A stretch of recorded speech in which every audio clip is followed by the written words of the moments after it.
So it's called Warm Handoff, and it's a program that began here in Indiana County, but the real success of a program oftentimes is measured by how it's received not only here but elsewhere. Kimberly Trotter is on the phone with us this morning.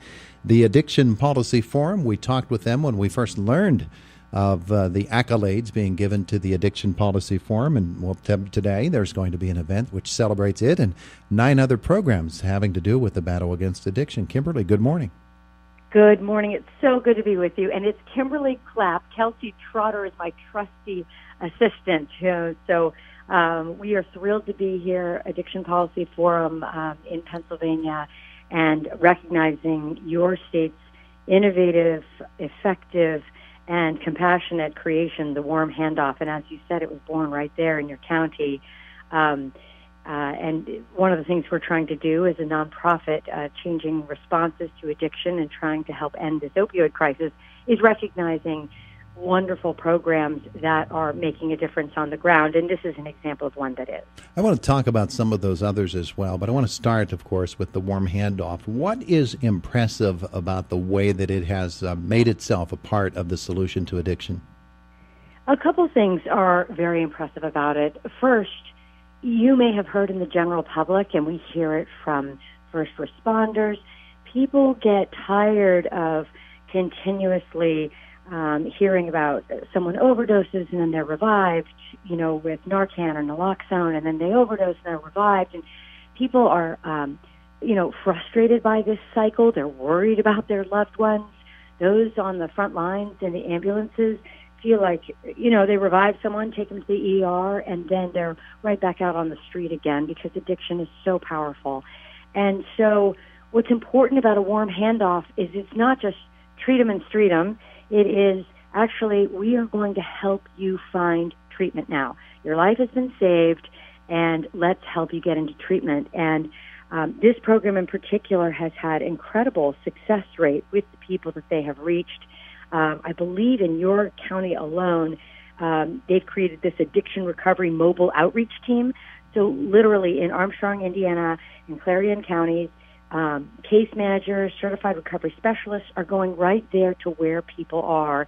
And since 2015, more than 400 people have been connected to treatment.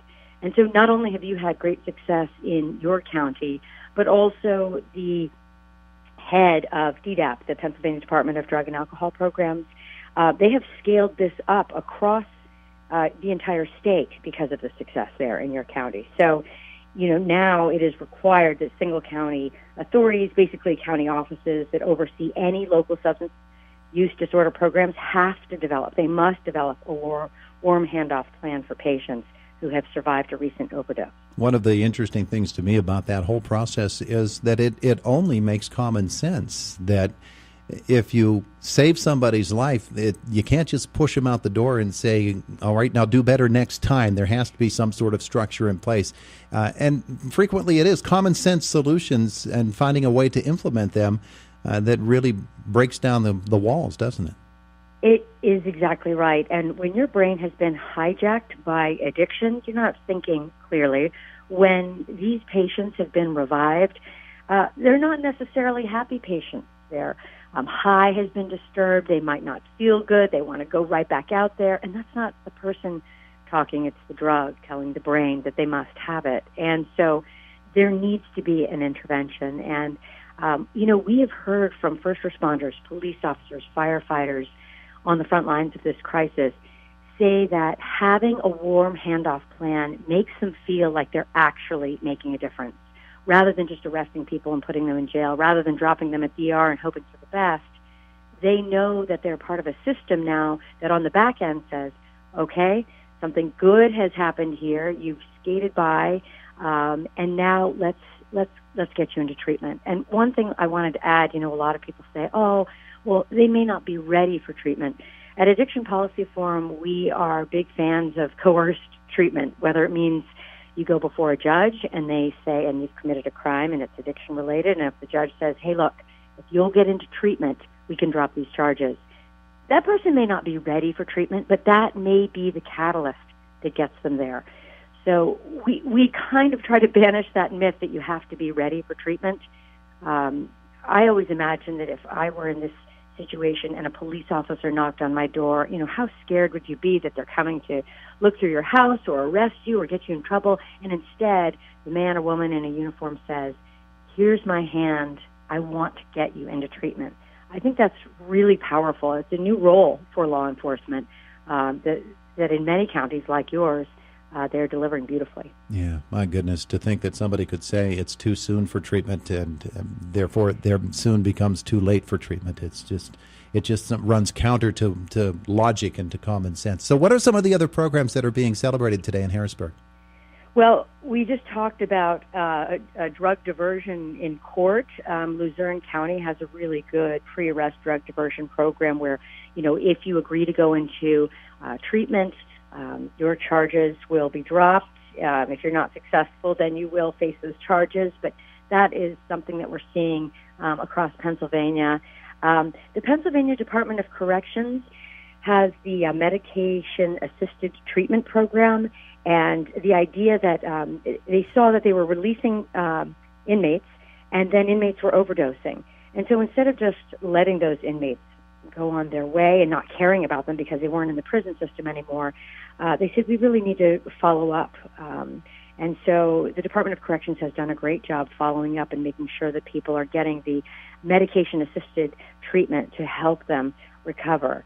And so that's, I think what's impressed me so much about Pennsylvania is that a lot of these programs started locally and then scaled up across the state. And you probably know the latest CDC numbers just came out. Pennsylvania is third in the country for overdose deaths. So you were fourth in 2016, and now you're third. So it's only worsened, unfortunately, in the last year. These programs are more important than ever. And the numbers are so overwhelming. We're losing 192 Americans every day to overdose.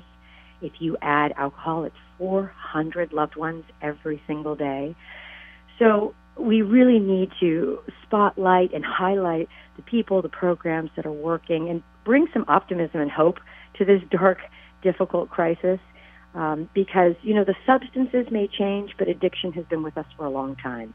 And so we need to get at the root causes of it and respond with effective programs and also compassion. And as we've learned, Indiana County, actually, some of those numbers are starting to reverse, and they are shining a pretty bright light thanks to programs like the Warm Handoff. So we're talking with Kimberly Clapp, the Addiction Policy Forum. Since we first met you as an organization a few months ago, I think it was in October or November, tell me about the work of the Addiction Policy Forum, how it goes on, and how people can learn more about it. Oh, thank you for asking. Addictionpolicy.org is our website, and we will post there all of the award winners today and all of their innovations, and also from all the other states that we have visited just this year who are most affected by the opioid crisis, from Ohio to Massachusetts, West Virginia, New Hampshire. Also, we have resources for people who are struggling. If you are worried about yourself or a loved one, we have a 1-800 helpline. It can be found there at addictionpolicy.org. It's a free service to anyone in the country, and the average length of call is an hour long. We advocate for families who have lost loved ones, and I have to tell you, that's what inspired me to join the Addiction Policy Forum. I was a TV reporter for 25 years and actually educated in Pennsylvania, so it's wonderful to be back here. But looking around the room at all of these moms and dads who had every right to be home grieving the loss of their child, instead of working up on Capitol Hill trying to change laws and minds and hearts to protect your family, the next family. And that's what inspired me so much. The families are the heart and soul of Addiction Policy Forum, those who've lost their loved ones to overdose, and we are here for them. We want to change the world for them. Our CEO and founder lost both of her parents to complications from heroin use disorder, and so she reminds us every week that the Addiction Policy Forum is her love letter to her parents.